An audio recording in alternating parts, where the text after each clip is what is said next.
Alors, guys, au programme aujourd'hui, nous allons parler de Manchester City, des 115 accusations dont ils font face. Nous allons également parler de transfert et enfin parler de Willy Kamboula.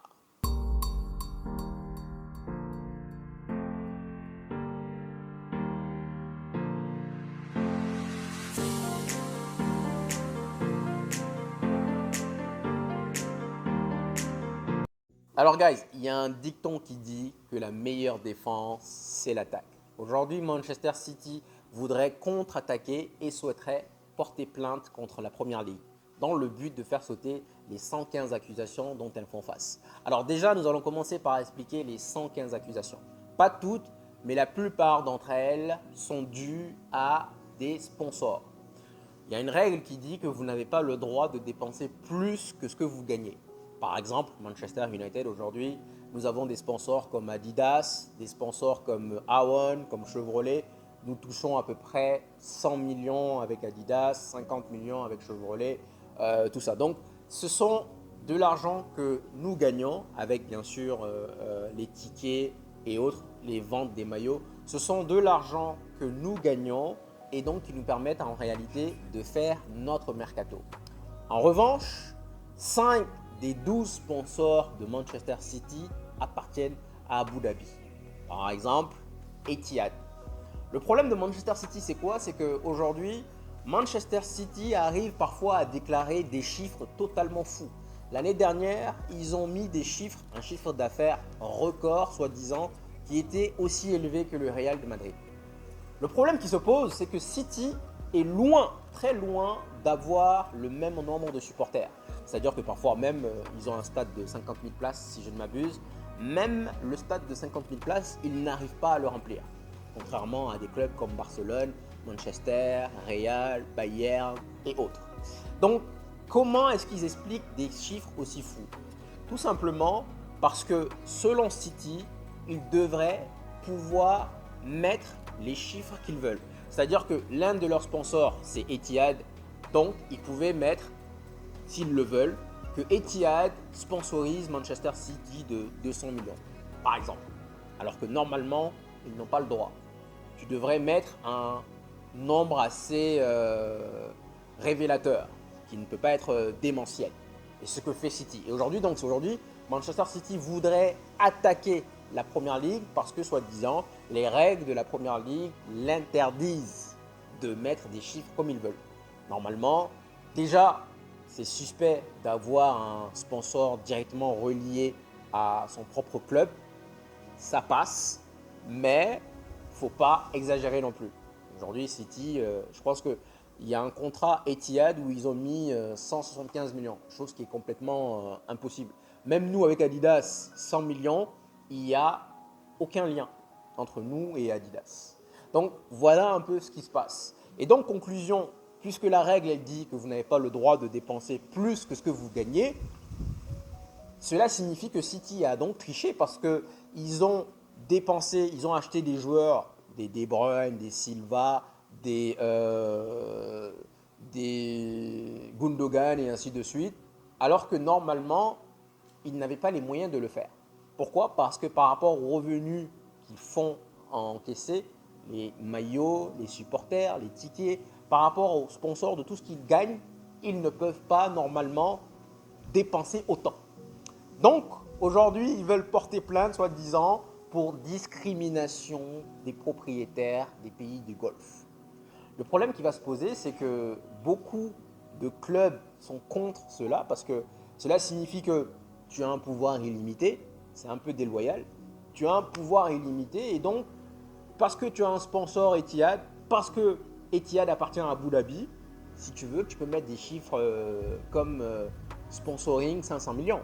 Et là, cela signifie que City pourrait dépenser 500 millions, entre guillemets. Et donc, ça devient complètement déloyal. Maintenant, c'est Chelsea qui a commencé cela. On parle de réduction des points pour Everton. Ils ont eu 10 points, 3 points, donc 13 points au total cette saison. On parle de réduction des points pour Nottingham Forest. Mais jusqu'à présent, City, Chelsea, anonymat, inconnu. Rien ne change. Moi, je pense que ce qui se passe, c'est que City a essayé de faire du glissement yobi-yobi. Ils ont essayé de glisser l'argent sur la table. Je pense qu'il y a eu un petit couac. Et maintenant, pour se défendre, la meilleure défense, c'est l'attaque. Ils contre-attaquent. Donc là, aujourd'hui, ils souhaitent porter plainte. Mais moi, je pense que ça, c'est quelque chose qui va aller contre eux. Donc lundi, le procès va commencer. Ça va durer 2 semaines. On espère qu'on aura beaucoup plus d'éclaircissements là-dessus. Pourquoi? Parce que dans le cas où City gagne, globalement, il faut comprendre que les 115 accusations vont sauter. Et cela signifie également que City aura le pouvoir de mettre le chiffre qu'ils veulent pour tous les sponsors. Je répète, ils ont 4 sponsors sur leurs 12 au total. 4 sponsors qui appartiennent à Abu Dhabi. Chose qui est quand même phénoménale. Donc, c'est-à-dire que là, ils pourront mettre 500 millions, 600 millions par-ci par-là parce qu'on connaît bien, on sait tous que les fonds d'Abu Dhabi sont quasiment illimités. Donc, guys, pourquoi je vous en parle? Parce qu'il y a une corrélation directe. Dans le cas où le procès va se dérouler, donc là, c'est déjà la contre-attaque de City. Mais le procès des 115 accusations aura lieu en novembre et cela va durer 6 semaines. Dans le cas où City est coupable, et j'espère qu'ils vont l'être, cela signifierait que normalement, on va devoir les blâmer. Normalement, j'espère qu'ils vont connaître la même sanction que la Juventus 2006, c'est-à-dire être relégués en 2e division. Mais pas que. J'espère également qu'on va leur retirer leur titre. Cela signifierait dans ce cas que nous, Manchester United, nous allons passer de 19 à 22 titres d'un coup. Pourquoi? Parce que nous avons été 2e en 2012, nous avons été 2e avec Olé en 2018 et nous avons été 2e avec Mourinho en 2018 et nous avons été également 2e avec Olé en 2021. Donc normalement, on devrait avoir 3 premières ligues. Liverpool également devrait en avoir 3. Arsenal devrait avoir 1. Et puis voilà. Donc, guys, j'espère que ça va se passer. Maintenant, je vous en parle parce que justement, il y a un lien direct avec nous. Mais en même temps, dans le cas où City est vainqueur, ça va fausser les chiffres. Parce qu'aujourd'hui, City va venir, ils vont mettre les chiffres qu'ils veulent avec des sponsors comme Etihad, des sponsors comme je ne sais pas quoi. Et derrière, ça va être déjà qu'il y a un fossé entre nous sur le terrain. Derrière, ça va être complètement impossible de les rattraper. Alors que dans le cas où ils sont reconnus coupables, franchement, beaucoup de questions fusent. Je ne sais pas comment ils vont organiser ça. Est-ce qu'ils vont le traiter comme la Juve? Est-ce qu'ils vont juste leur demander de payer une amende? Sincèrement, je ne sais pas. Mais en tout cas, voilà, je tenais à développer cela parce que je me dis que nous sommes directement concernés et je me dis qu'en réalité, oui, City est en train de tricher. Parce qu'aujourd'hui, nous avons, même si on n'a pas d'argent, mais nous avons également le fair play financier sur le dos parce que simplement, nous avons des salaires ahurissants. Donc, on ne peut pas dépenser comme on le souhaite, même si on le pouvait déjà. Mais là, si City gagne, cela signifierait que il n'y a plus de loi, il n'y a plus de restrictions. Voilà un peu les 115 accusations dont j'espère que City va écoper et qu'ils vont payer. Parlons maintenant de transfert. Apparemment, Chelsea serait dans le coup pour Olise. J'ai l'impression que la devise de Chelsea, c'est comment je vais aller faire ier les autres clubs. C'est-à-dire qu'ils n'ont aucun scout, aucun plan de jeu. Nous allons simplement aller piquer les joueurs que d'autres clubs supervisent. Ils le font systématiquement. Bam, bam, bam. On se souvient tous du cas d'Obi Mikel, du cas d'Eden Hazard, de Modric récemment, de Cole Palmer. Et là, maintenant, on parle de Tosin qui va bientôt signer. Ce n'est pas encore fait, mais encore une fois, il était sur le point d'aller à Newcastle. Nous également, on était intéressés, mais là, d'un coup, Chelsea sort par magie de nulle part et puis foup, foup, abracadabra. Et là encore, on parle d'Olise. Olise étant déjà à Crystal Palace, donc à Londres, ce qui fait que pas besoin de déménager. Chelsea étant un club de Londres, Chelsea étant un club de Londres, donc Londres étant plus attractif que Manchester. Abracadabra, ils ont les moyens, bam, bam, bam, bam, bam, poum. D'autant plus que, guys, visiblement, je dis bien visiblement, à confirmer, Manchester United risque de faire aucune signature lors de ce mois de juin. Pourquoi? Parce que l'exercice comptable d'un club de foot, apparemment, est de 1er juillet jusqu'au 30 juin. Cela signifie que si jamais nous décidons d'aller chercher des joueurs maintenant, ben, cela va entrer dans l'exercice comptable 2023. Et puisque 2023, nous avons déjà dépensé Onana, Mount et je sais plus qui, et Højlund, ça va être compliqué d'aller rajouter d'autres joueurs pour cet exercice comptable. Et c'est la raison d'ailleurs pour laquelle janvier, nous n'avons rien fait. Nous avons déjà le fair play financier sur le dos et nous avons aussi beaucoup de dettes, donc beaucoup de restrictions.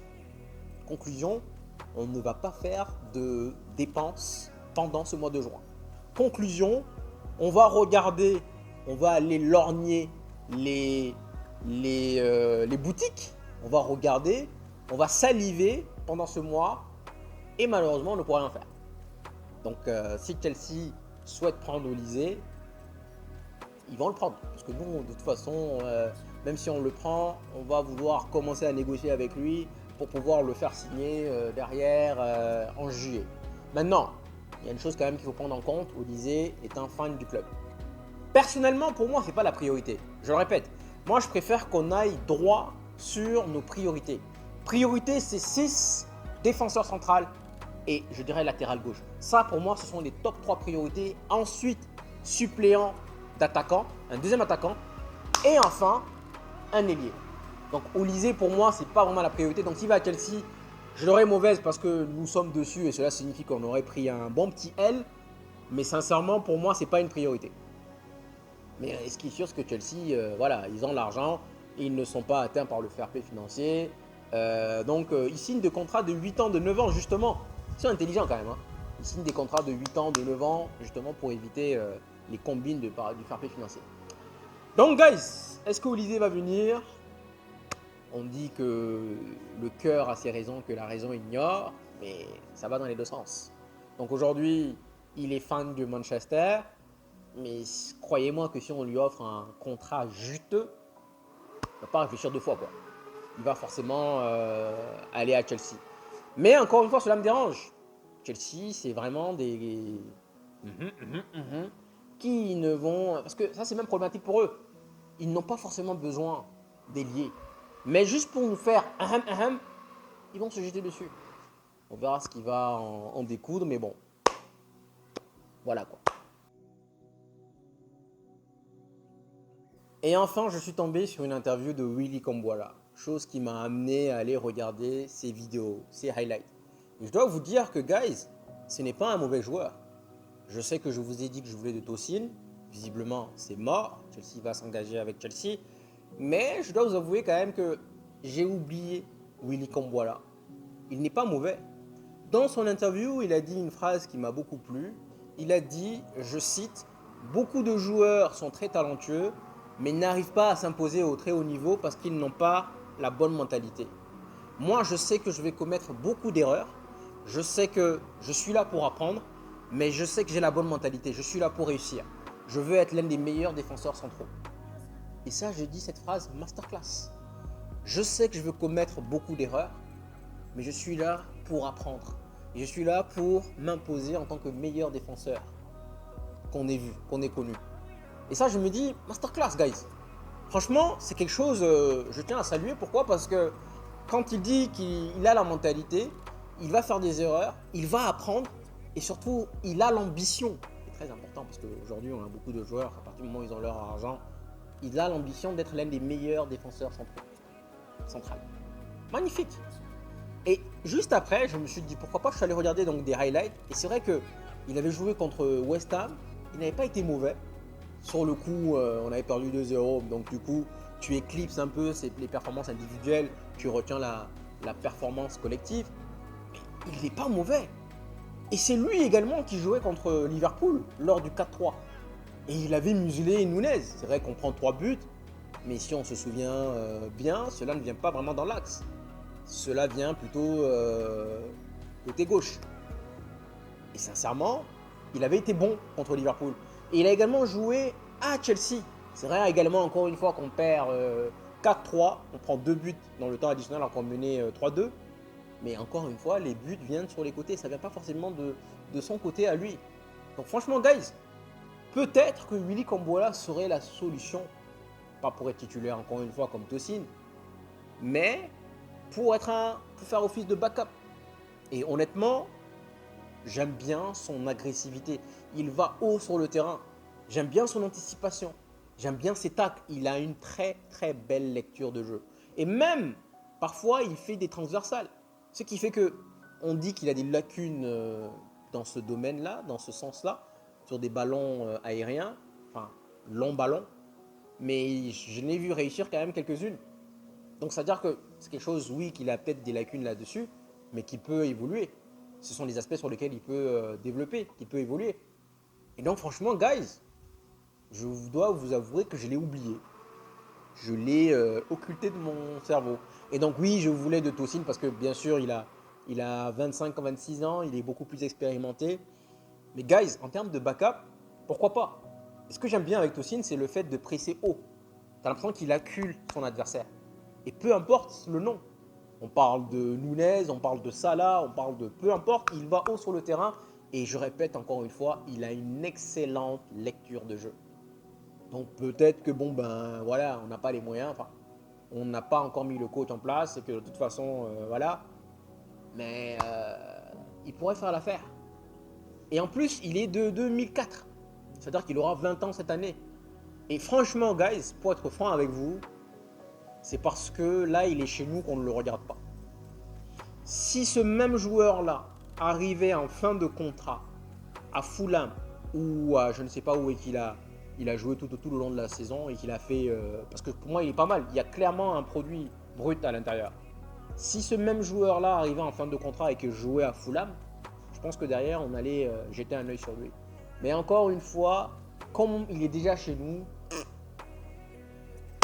guys, Willy Cambola pourrait être peut-être une solution. Pour moi, ça peut être un bon joueur. À condition, bien sûr, de le peaufiner, bien sûr, comme il faut.